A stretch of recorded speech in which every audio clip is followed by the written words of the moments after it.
আমাকে কথা বলতেই হবে ইনশাআল্লাহ, কারণ আগামীতে আবার আপনাদের সাথে দেখা হবে কিনা আমি জানি না।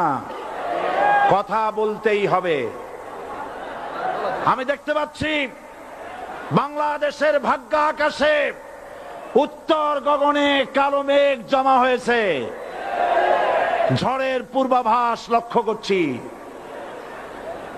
যদি মোকাবেলা করতে না পারেন সক্ষম ভাবে, এমন অন্ধকার গাঢ় কালো অমাবস্যার রাত আসতে পারে যার সুবে সাদেক হওয়া অসম্ভব।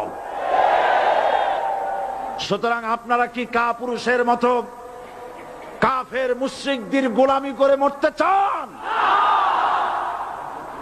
বিড়ালের মতো 500 বছর বেঁচে থাকার কোনো লাভ নাই। সিংহের মতো 1 ঘন্টা বাঁচতে চাই।